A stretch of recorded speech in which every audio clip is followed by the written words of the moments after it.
Good morning. Don't know what happened there. The show started without me. Good morning, everyone. How are you doing? I'm going to say good morning to Gary Muirhead. Let's get Gary's button pressed, and not in the biblical sense, obviously. And Dan, the man, Colin is here as well. Morning, Dan. Good of you to join us. Thanks for being here. That's not the right button for that. Bear with me 1 second. Let me try that again. And Dan saying feels like a Friday. Not to me, it doesn't. I woke up this morning and I thought, well, it's gonna be probably Thursday, right? We must be all the way through the week. Check the watch. No, no, still a couple of days to go. There's a weird thing going on right now. It feels like the year is going past at lightning speed, and yet the days themselves in the run up to taking a break seem to be taking forever. Don't know what's going on. It's the space-time continuum or something like that. I'm sure it is.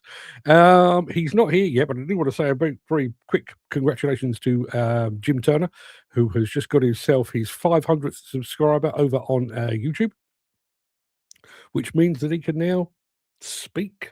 We can all hear his dulcet tones, hopefully with a bit of translation thrown in for good measure. So congratulations, Jim. When you arrive, I'll be sure to do that again. Couple of things yesterday. No, actually, one was yesterday and one was this morning. I know those in the WhatsApp group have already heard this, but I'll tell you anyway. I had an email completely out of the blue from an American, a New York actually, demolition contractor, who basically went on to buymeacoffee.com and sent me $150. And he just said, really believe in what you do, keep up the good work. Here's $150. How nice is that? And then yesterday afternoon, I was kind of copied in on a bit of a LinkedIn round robin thing, and I thought, Jesus, comparing me or mentioning me in the same sentence as a tow rag, and I thought, do you know what, block. And I was sat here thinking, it's really taken the shine off the $150, really has. Woke up this morning, and somebody has now sent me 15 quid. I realise it's not $150, but they've just said, Mark, love what you do. There you go. Thank you. That one was from the UK, by the way. I'm not going to name names, but let's have a look. Dan was amazing. You deserve it, Mark. Thanks, Dan. To be honest, I mean, I've got the buy me a coffee thing sat there primarily somewhere to sell the books or to distribute the books. That's the main idea of it. But yeah, it's really quite nice when that happens. Do you know, it's a weird thing. I'm not a gambler, never have been, never will be. But every once in a while, I used to go to the horse racing. On like a corporate event or something like that. And if I won a tenner, that tenner felt more important than if I'd earned 100 quid because it was just free. You know what I mean? Weird, right? Ken Hatcher has got pretty much all the weather. Good morning, Ken. He's got 2 days off. So not about a lot. No, I don't blame you. I take it you're getting in some shopping, are you? I'm a large. Who am I kidding? I'm kind of verging on the extra large. Mark Whiting is here as well. Good morning, good morning, good morning. Sure it wasn't Mr. Trump. Maybe he's coming around to your way of thinking. Funnily enough, I'm going to play you a video. It's our first video today. It's one of my favourite videos of the year, and he's in it. Not in an entirely positive way, but he's in it. It's a lovely fuzzy feeling when that happens. Yeah, it really is. Really is. Listen, I blow hot and cold on my importance is the wrong word, but I do blow hot and cold on what it is I do. Some days I think I'm over here doing my thing, and I'm rallying the troops, and maybe we will bring about some change. And then other days I wake up and think, why am I just farting against thunder? The entire industry is completely fucked, and there's nothing I can do about it. I kind of hover between the two, and then somebody just says, keep up the good work. Here's $150. Even if they'd have done it without the $150, they'd have made my day. They really did. Yes, Dan Cullen just said some fantastic pics yesterday. Yeah, for those of you who don't know, in the WhatsApp group, Gary shared some photographs. Uh, he's working up in Scotland, but I mean the sunsets in Scotland are a sight to behold, and they really some astonishing photographs. Gary, you really should get those up on Instagram, because if you don't, I will, because they are astonishing. They really are very, very good.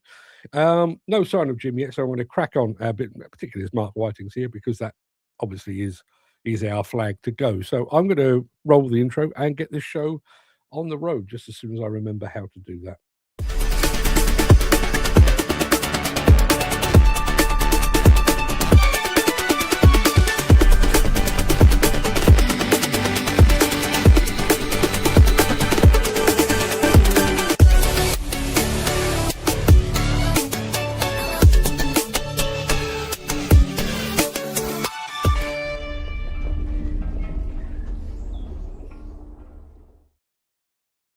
Yeah, thank you for that, Dan. He snuck by.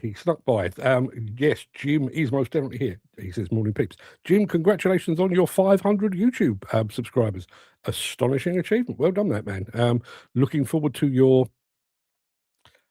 royal address when it finally happens. But that's fantastic news. Well done, mate. I'm really very much impressed with that. And that's not very long. You've done that in a pretty short order, I would say. Goes to show the quality of the equipment.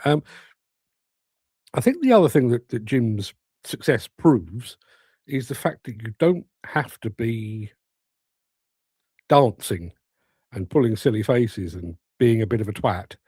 You can just here's a machine that you might find interesting. This is what it sounds like. This is what it does. Don't even say anything. Just let the thing speak for itself.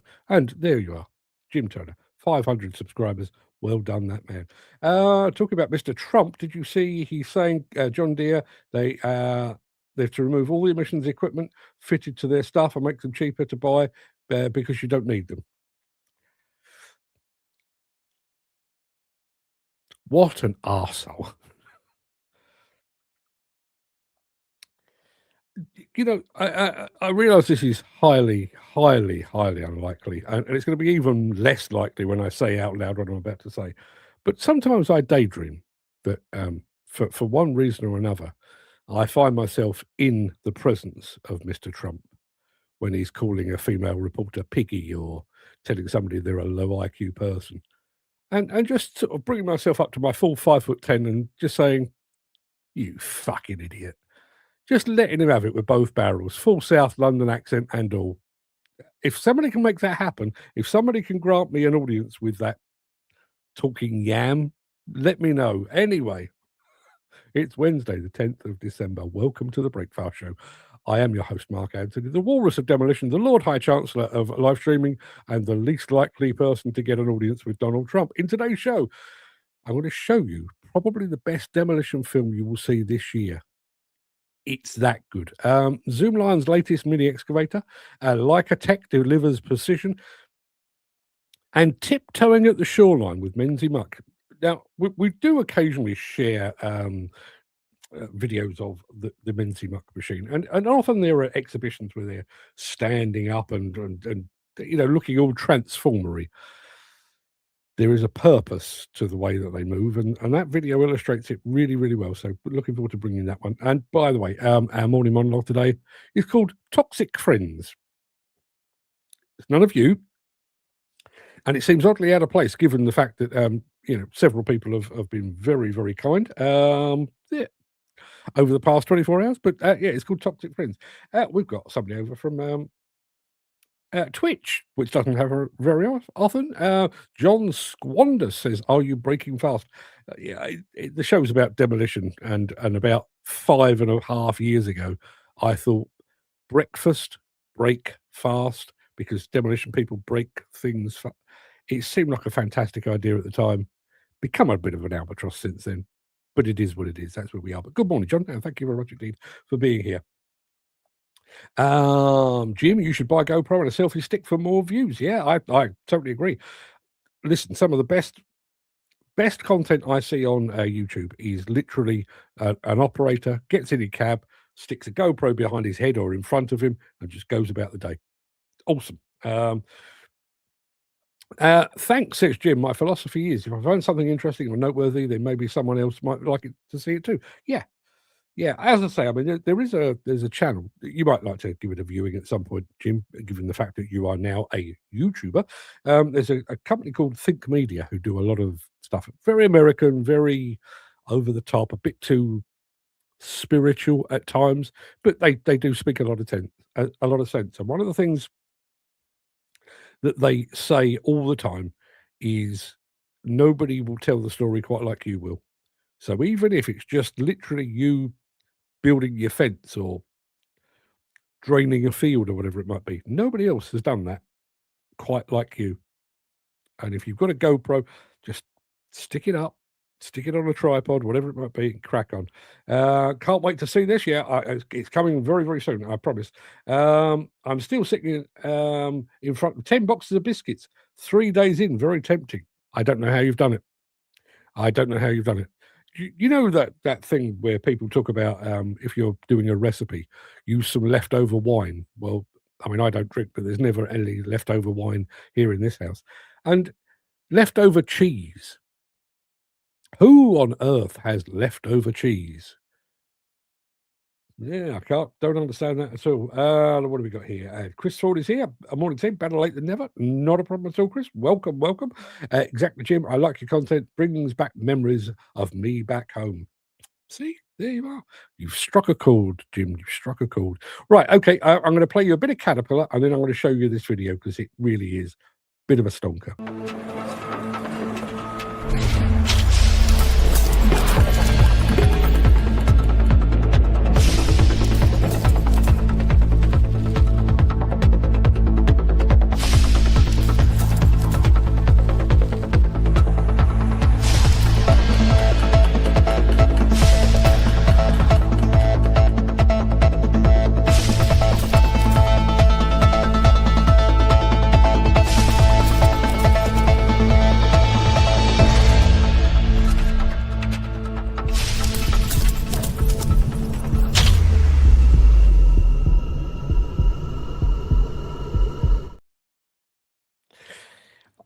I remember Keith Floyd.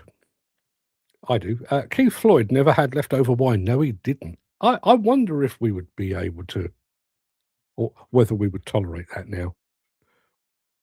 Was it a cooking show, or were we just facilitating an alcoholic? I think it may have been the latter. Dan is urged to tuck in. One or two won't hurt, Dan, will they? Just make sure you seal them up properly. And Dan, liking that cat, haven't. Now, I've promised you a good film, and you're about to get it. The film I'm about to show you, to be clear, is just shy of 6 minutes long, and it's a roundup film from the past year from a company called Clearview Demolition over in Canada. The footage is astonishing. I mean, it really is that good. But there's another couple of bits that really make it for me. It's great demolition. It's at least a little bit anti-Trump. And they've managed to factor in some Rolling Stones, although probably not as you normally expect to hear them. Sit back and enjoy.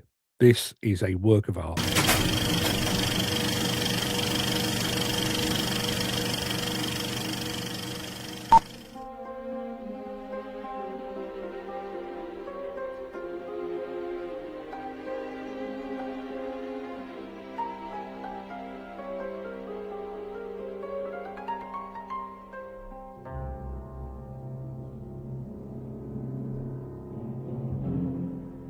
The Clearview Demolition Team on the verge of their 20th year of operations.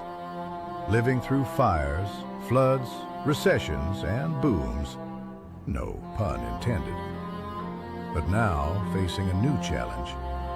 War. Not your typical bullets and bombs, but tariffs and taxes brought on by what was thought to be our closest ally. Ramifications of which have sent the economy and construction industry into a disarray.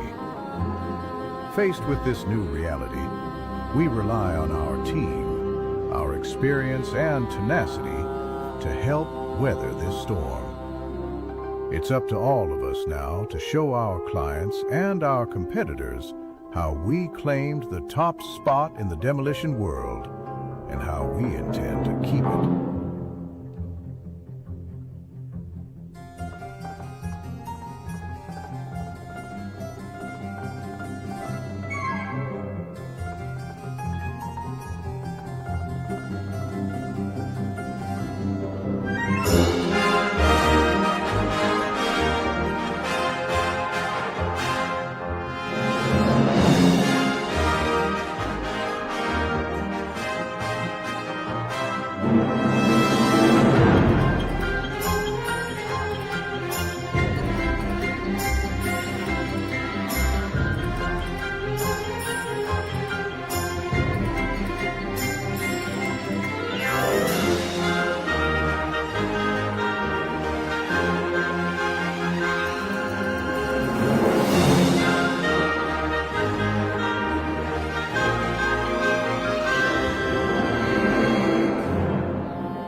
Told you.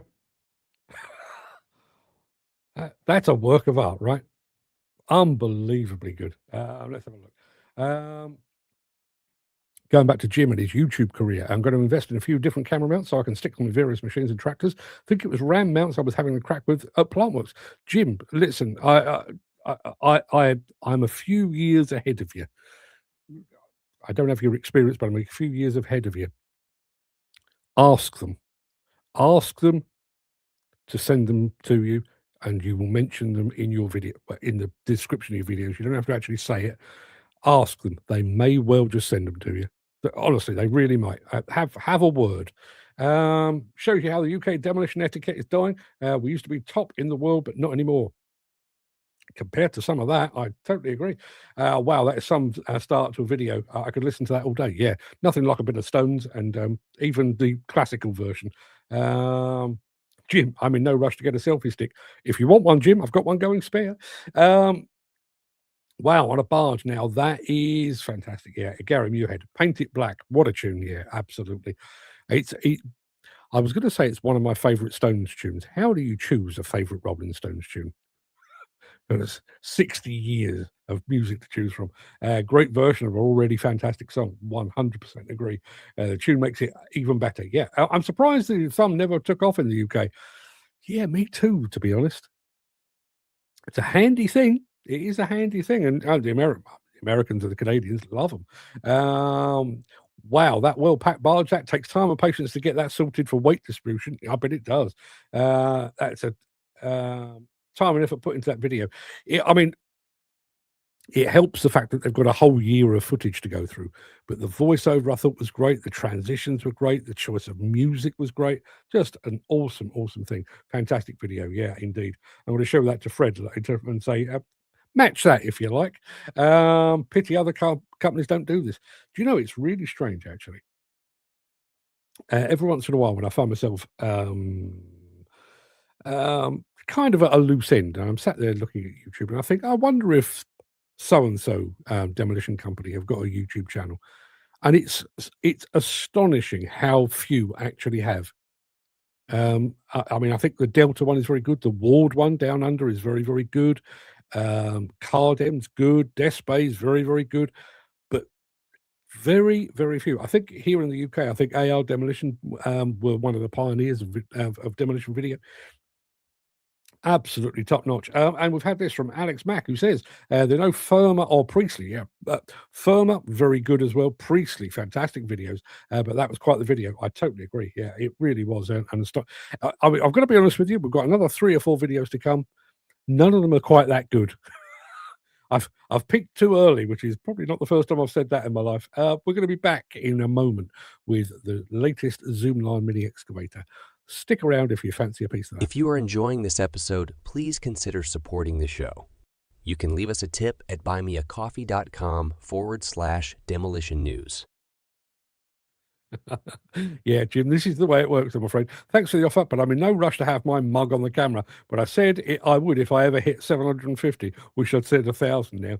Yeah, be careful what you wish for. That would be my advice. Anyway, Zoomlion have a new mini excavator. It's green and it looks like this.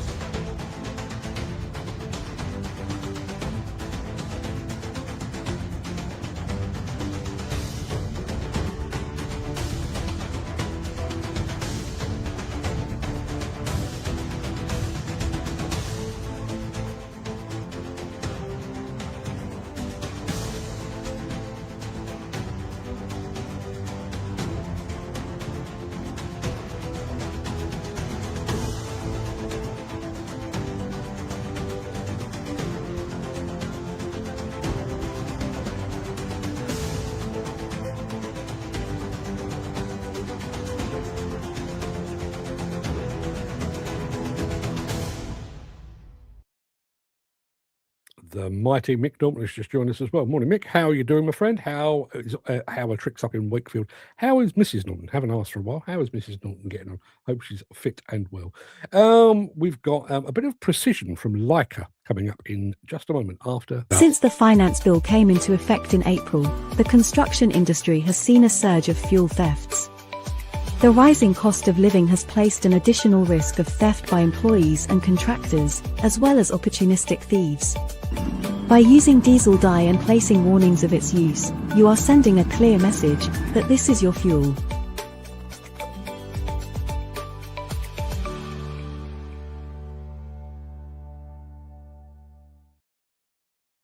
Dan has just said, always noticed with mini excavators, the cabs are all the same in most brands. No scope for change. I can't say I've noticed, but I'm going to start looking for that now. Thanks, Dan. Yes, precision with Leica. Listen, you know what Leica do, and this is how it works. So we're here at the T site in Odense, and we're going to talk about the co-pilot feature for MC1 on excavators. The co-pilot feature for excavators is used together with tilt rotators, and it's useful together with both the 2D solutions and the 3D solution when it is about to create complex surfaces or trenches. Operating an excavator with tilt rotator is like patting your head and rubbing your belly at the same time. The co-pilot feature takes automatic control of the tilt rotator, relieving some of the stress for the operator.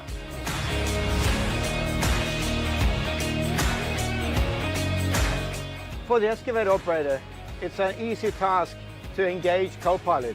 Simply press the bucket icon, select what features you want to use, and engage in auto, and the bucket will automatically match the surface.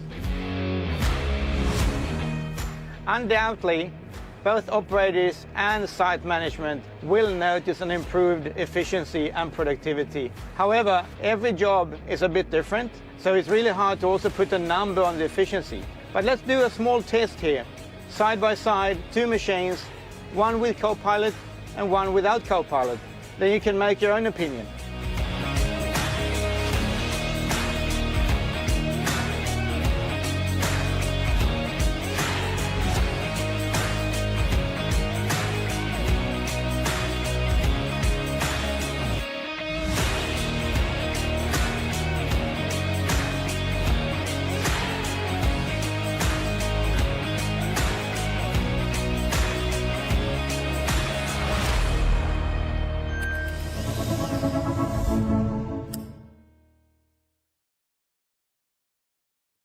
Pretty smart. Anybody else use the Pilot MC1? Love to hear from you. Dan is recommended built for it phone holders. They're exceptional. Have two suction cups instead of one, and a solid two. So check them out, Jim. Yeah. Must be pre-COVID, so must be 6 or 7 years ago. GoPro came out with kind of a low-cost camera. And rather than being that shape, it was square. It was like a cube. Can't remember what it was called. But it was about 150 quid, something like that. And I thought that'd be handy just to sort of dot about the place, put it in a cab of a machine or whatever it might be. And I got one and I used it on one side. And then I thought, I know what I'll do. And I got a magnetic mount and put it on the outside of the car and set off on a journey. Dropped it on the M25, never to be seen again. So choose your mounts wisely would be my suggestion. We'll do Dantar. There's some strong magnetic mounts of some of my stuff and don't have caps. Yeah. But as I say, reach out to some of these suppliers. But bearing in mind that you are they will still consider you a micro influencer. Not my terminology, but they will say you're a micro influencer. They might actually see you as a good investment. Here's a couple of hundred quid's worth of mounts. Talk about us nicely in your descriptions. They might just do that. Look, steel wrist. Sorry, couldn't resist. Yeah. Have you ever considered seeking professional intervention for your steel wrist obsession, Gary? I think perhaps you should. We've got one final film to show you, which comes along after Soppy Draws with her books.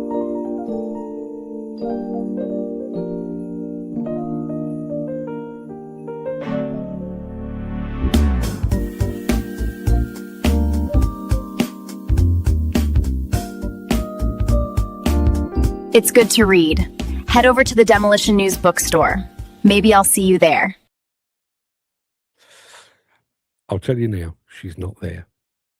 She's never there. Anyway, Menzi Muck. I spoke about Menzi Muck a couple of weeks ago when we were talking with Kevin Soller, who was working up in the mountains in Colorado. I only ever encounter Menzi Muck machines at exhibitions, and they have loud music playing, and they get them to dance and stand on their heads and everything else, which is all very good, and they're a fantastic spectacle. They really are. But there is method to the madness of the design, the sure-footedness in ridiculous terrain. And I found a video yesterday that I just thought kind of summed up that capability. It's not as dramatic as Kevin Soller hanging off the side of a cliff, but watch the wheels.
There are probably mountain goats out there right now looking at that and how did they do that? How? I mean, to come up with that as an engineering marvel, I think is one thing, but then to actually have the dexterity, both mental and physical, to okay, that wheel there, that wheel up there, then that one over there, and then we'll extend that. I honestly, I mean, I'm a terrible operator anyway, but that would make my head explode. Alex Mack says she was, in fact, not in the Demolition News bookstore. No, she very rarely is. Trust me, I do watch. Gary Muirhead says, I know, I think I've got it bad. When I close my eyes at night, all I see is a green F on its side. So could somebody arrange an intervention for Mr. Muirhead? Actually surprised there aren't more of these in the UK. I mean, they're just a very specific use case. I mean, I do think there's a bunch up in Scotland, up in the Highlands and stuff like that. I think there's a bunch up there. I've seen one or two down south back in the day for like river work and that kind of thing. But no, I mean, get yourself over to the Alps, and it's like shooting fish in a barrel over there. I'd really love a go on one of these. That would test your nerves and your knowledge, yeah, wouldn't it? Just that, as I say, that I'm this angle, but if I put that wheel over there and then that one, just amazing. And he thought it just arrived in time for the monologue. You have, in fact, I will use that as my trigger. That's about it for the main part of today's show. I'm going to roll my outro in just a second before leaping gazelle-like over into the morning monologue. If you can't stick around for that, please stay safe. Look after yourself, your family, your friends, and your colleagues, and anyone else that you know. Hope to see you again very soon. We are running out of gear, so cram in the episodes if you can. But if you do have the time and the inclination, I will be back immediately after this.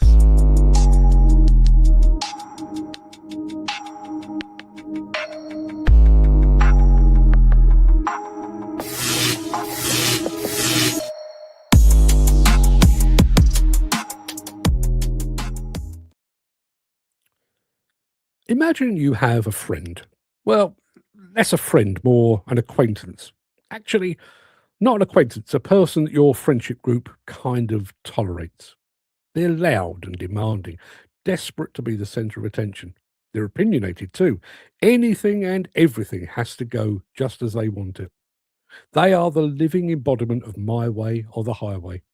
When you're talking about plans for the evening, they will hold sway. They'll choose where you go, what you do, when the evening starts, and when and where it ends. They have no real superiority over you, and yet somehow everyone ends up doing their bidding. You split the bill at the end of the evening. They quibble. They have forgotten their wallet. They say they'll pay you later. and they don't. In fact, they only cough up when you have reminded them several times. And here's the worst thing. They tell you constantly how much they like you, how much they appreciate you, how much they value you. And yet they'll regularly let you down to hang out with their other friends. And when they're with those other friends, they'll talk about you behind your back, point out your shortcomings. They'll do things with them that they never did with you. But when those other friends let them down, oh, they'll call you up as if nothing has happened. I think we could all agree that this would be a pretty shitty friend, that our patience would wear thin pretty quickly, and that sooner or later we'd drop them like a hot brick. You've probably sensed where I'm going with this, that I'm not actually talking about a friend. I'm talking about our relationships with others in the demolition and construction industry. Specifically, I'm talking about the duplicity of clients, developers, and tier one contractors who tell you how much they value you, but who will abandon you in an instant if a seemingly better offer comes along. So what about this? Tier one contractor signs off on a program, a solemn promise written in ink, or at least in a PDF, and then unilaterally decides that your specialist package, which requires 6 weeks of lead time and 4 weeks on site, must now be completed in half the time. No discussion, no consideration of cost, and certainly no word of apology. Just a curt email announcing the revised schedule. They don't ask if it's possible, they just tell you it's happening. And if you dare suggest that physics, logistics, or even basic decency might make this impossible, you're labelled uncooperative, or even more cuttingly, not a team player or not a partner. Because, of course, that's the preferred terminology now, isn't it? Partnering. It's a word that sounds collaborative, intimate, and mutually supportive. When the client uses it, it feels like they're offering you a seat at the adults' table. Yet their definition of partnering is uniquely skewed. It means, quite simply, you will do exactly what I say, absorb all the risk I can't be bothered to manage, and then you will smile and thank me for the privilege of having been soundly rogered.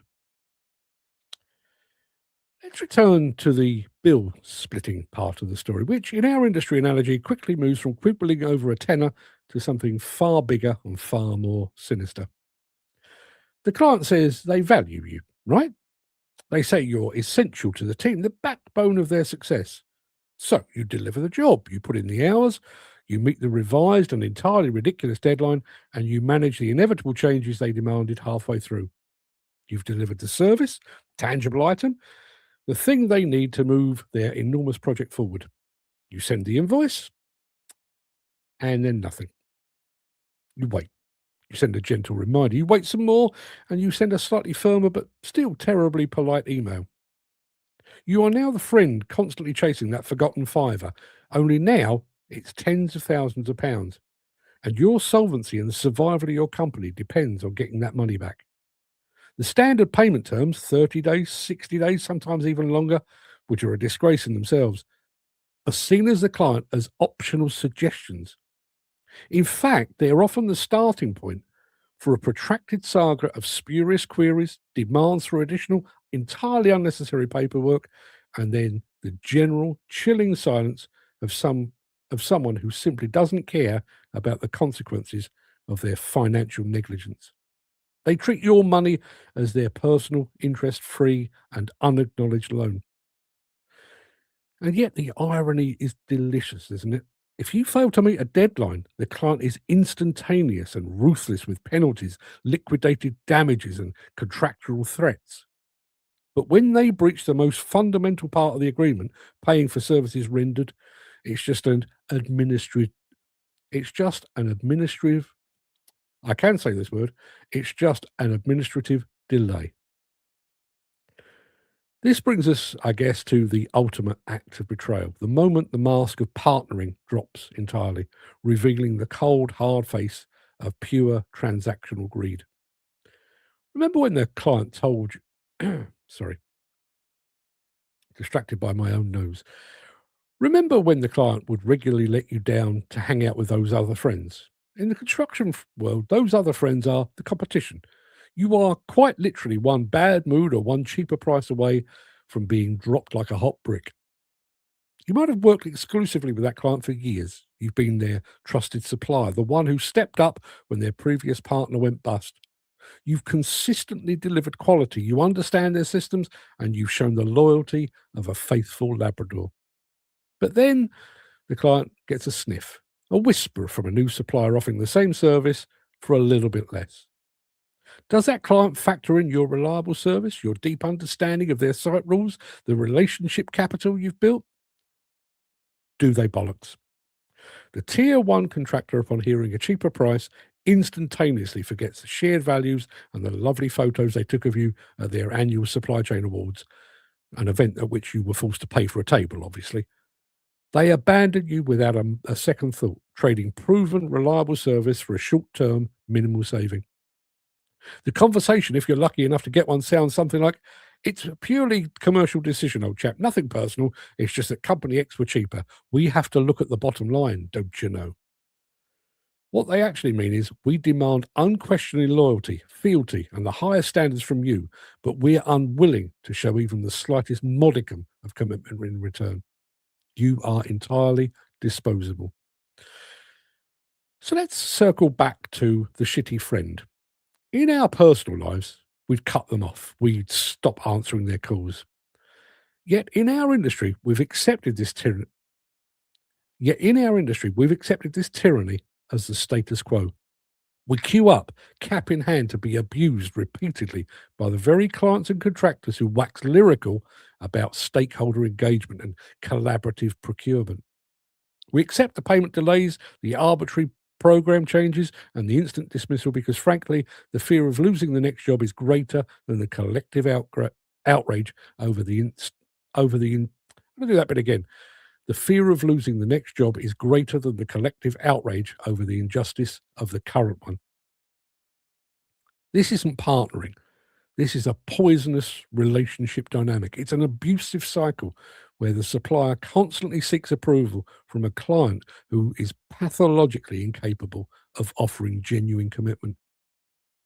The only way to genuinely change the construction industry now is to find the courage, individually and collectively, to drop that shitty friend like a hot brick. To demand that if they want fealty, they need to meet us halfway with fairness. To insist that if they want loyalty, they must first demonstrate a shred of lasting commitment. Because until we do, the charade of partnering will continue, and we will continue to be treated like dirt, forever waiting for that forgotten fiver. Apologies for the stumbling over the words, but I think we got there in the end. Let me just tidy up my screen so that I can go over to the chat. That's better. I can see what I'm doing now. How are we all doing? What do we make of all of that? Let's have a look.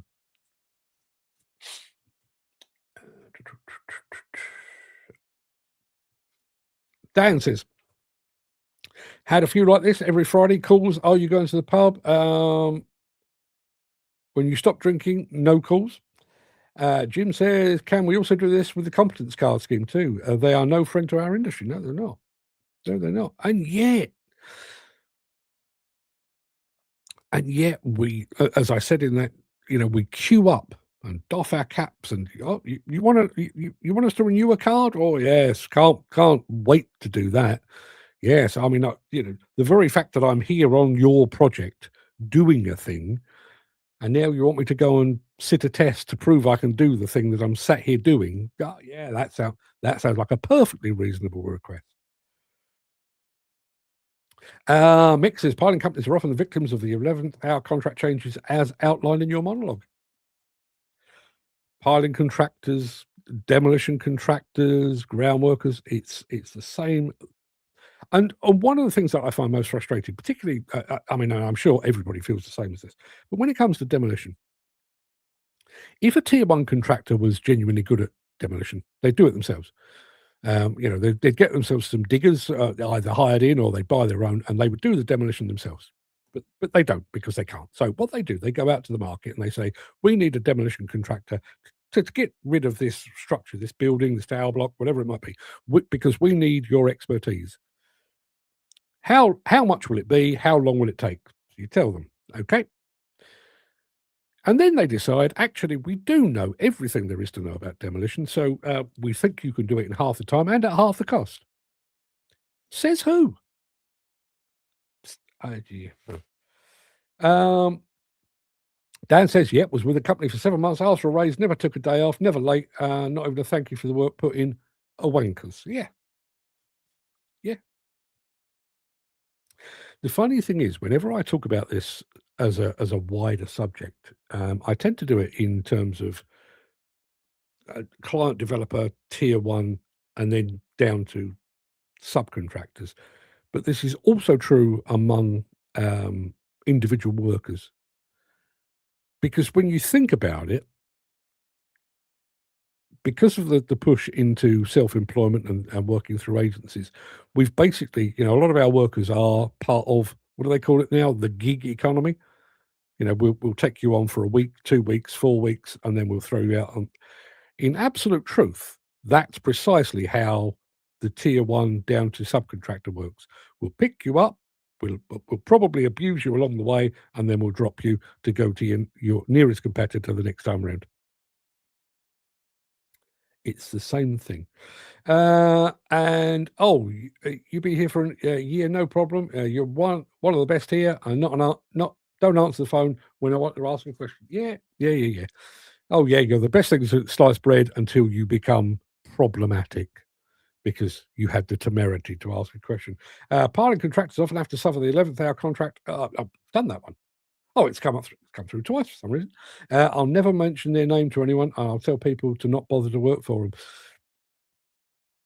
Therein lies the problem. I mean, do you know, I find it quite weird. Within the demolition sphere, there's been a very marked move away from working directly with tier one contractors because it is such an utterly thankless task. They will basically beat you to death on price, on schedule, on everything else. That they will use every excuse in the book not to pay you. They'll change the program on a regular basis. You're updating RAMs on an hourly basis, and all the bullshit that goes with it. So there's been a marked move among demolition contractors to say, you know what, tier one contractors, fuck you, do it yourself. We're not going to work for you. And yet, those tier one contractors still manage to find demolition contractors to take it up the rear end and do their bidding.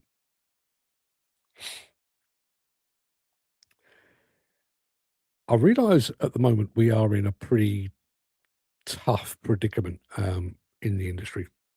I think workloads are down, demand is down, the pipeline isn't looking particularly healthy.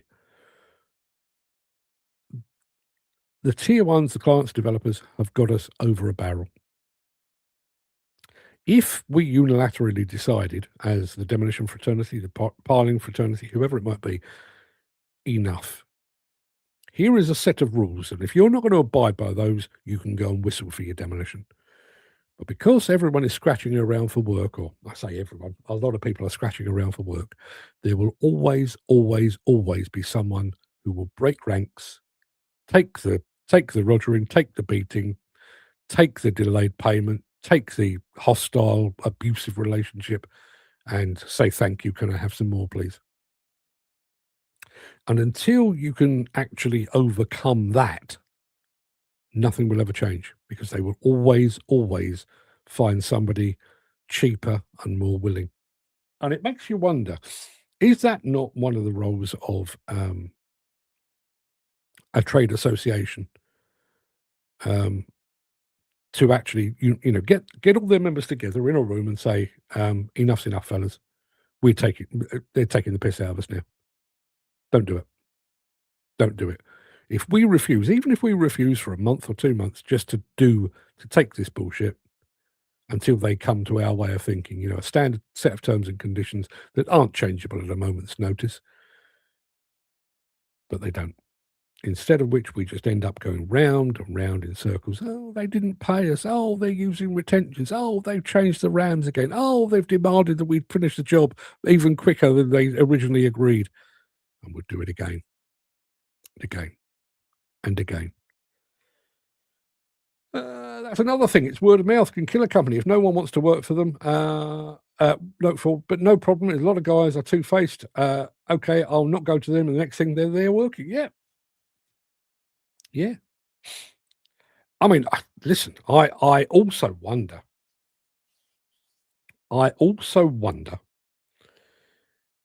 if it would be worthwhile for a trade association or several trade associations to draw up a database of those that don't play fair as an advisory to their members. If I'm going to use these randomly, and if any of these main contractors are out there are listening, I'm not using you because I've got evidence against you. I'm just using you because your name's coming to my head. If a demolition contractor is working for Balfour Beatty and they get paid a week late, flag it up, but not a big deal. It's we'll put like an amber mark against their name. If they work for Mace and they get paid on time, we'll put a green mark against their name. If they then work for Vinci and they're paid 3 months late, put a red mark against their name. And keep that updated.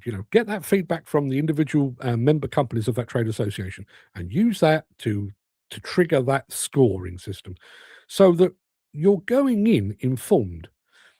If you have applied to do the demolition on a job for Balfour Beatty and you think, well, they won't pay exactly on time, but they'll be pretty damn close, I'll go with that. And I will factor that into the way that I've priced the job, into the way I've negotiated the job and everything else.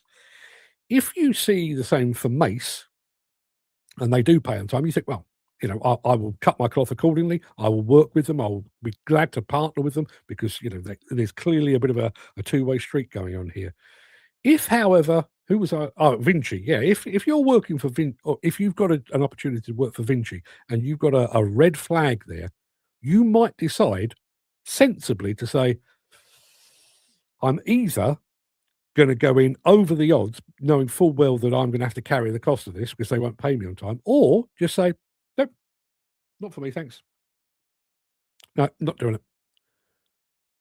And I realise this is one of those really strange things. It's taken me a long while to teach, or it took me a long while to teach my eldest son this. He was going through a similar thing at work, and it was, well, I've got to do this because if I don't do that, then they won't do that. Yeah, but they're not doing that anyway. If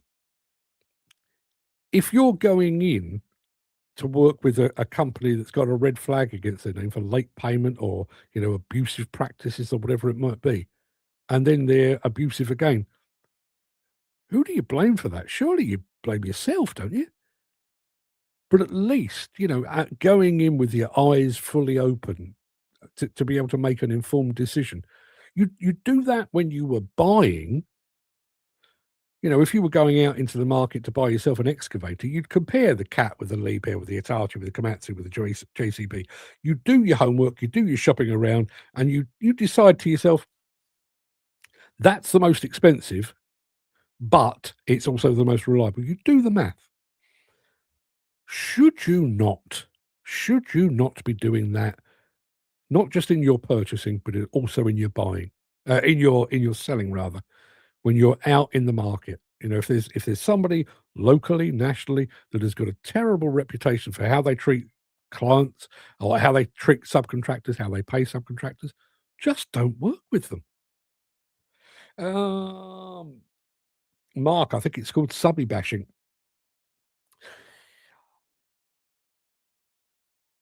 You cast your mind back, I think late 80s, early 90s, there was a movie called Broken Arrow with John Travolta and Christian Slater in it. And John Travolta was an American military pilot who stole a nuclear missile.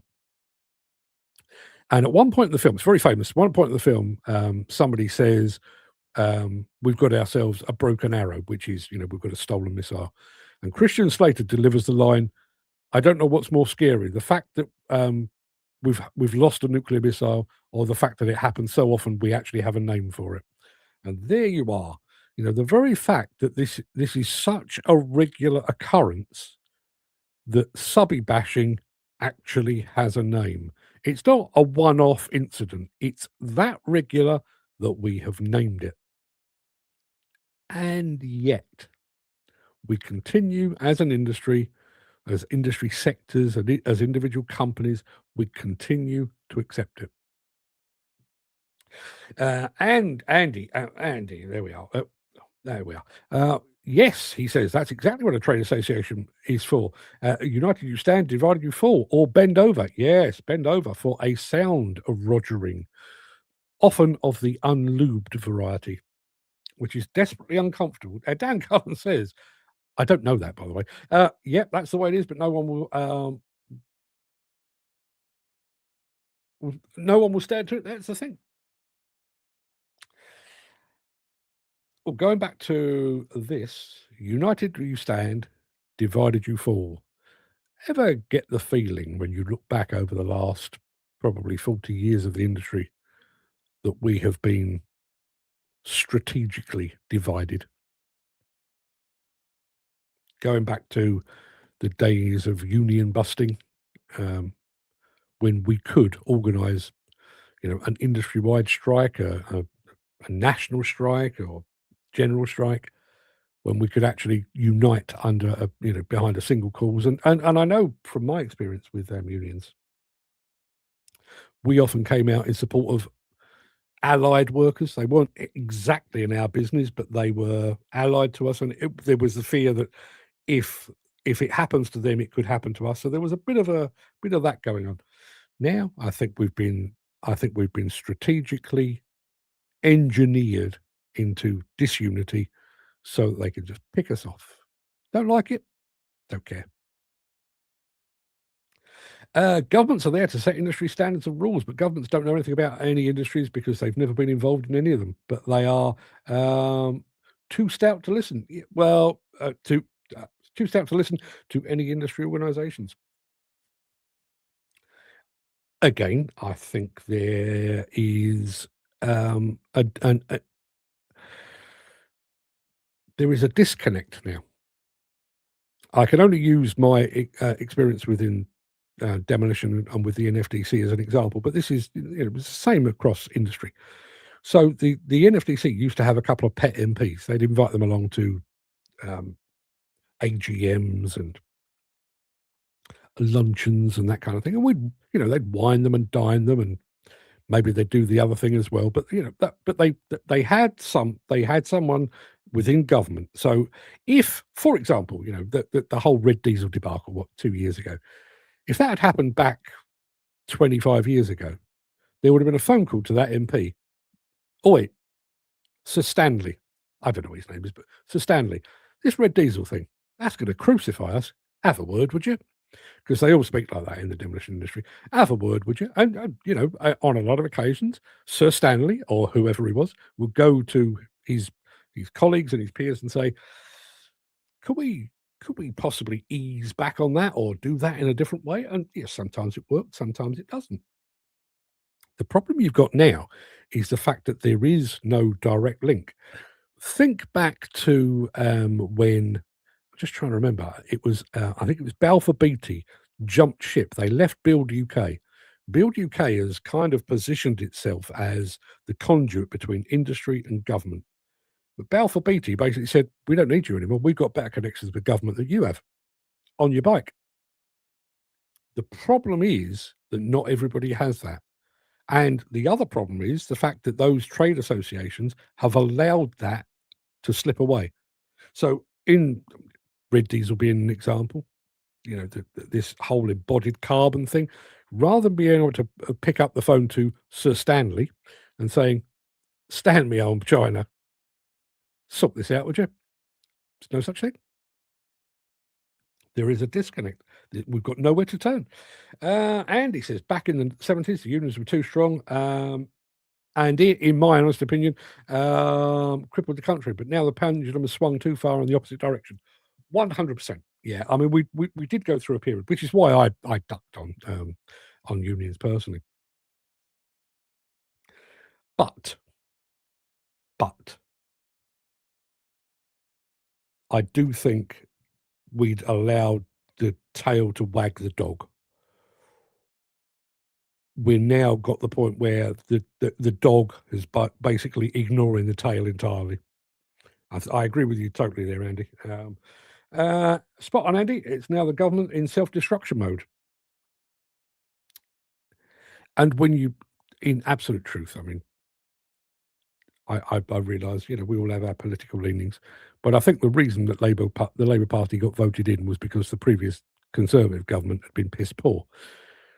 But it's not unique. You know, you look around the world. I mean, for every screw up that Keir Starmer makes, you look across the pond and you think, well, at least he's not Donald Trump. There is a disconnect, and there's an inability or a refusal for the masses to just stand up and go, hold on. Could I just gently remind you, Mr. Starmer, who you work for? I don't work for you, my old mate. You work for me. And this 15 million people stood behind me. Should we have a chat? But we don't. Chris says, there's no flies on me, regards who I work for, but you can see where there's... Yeah, well said. The problem we now have is government's just full of greedy bastards just out for themselves. You say that's a problem now. When was that ever not the case? Can anyone actually point to a government, you know, a red one, a blue one, anything in between, and go, they were a good bunch. Do you remember? Do you remember how generous that government was? How supportive of the working man? Do you remember? Can anyone think of that? Because I sure as hell can't. How very dare you? My phone's buzzing. Nonsense. Okay, people, that will do us for now. Yeah, that will do us for now. Just one very quick thing, and if you've got any more comments, do it now, because the last couple of days, I've said this before, but I am going to remind you of it. There is a 10, 15, 20-second delay between me doing things and you doing things. And the last couple of days, I've said goodbye, and relevant comments have come through after the show is over, which is why I'm sort of blabbing now. If you've got anything more to say, please do it, because I'm about to sign off. I think what you're trying to say, Gary, is all animals are equal, but some are more equal than others. Ain't that the truth? Ain't that the truth? Anyway, that will do us for now. I'm going to be back tomorrow and again on Friday, but we are running out of gear, so make the most of it. Have a great day, guys. Yeah, you too, Dan. I'll see you tomorrow for yet more of the same. Till then, everybody, have a fine and splendid day, and don't let the bastards grind you down.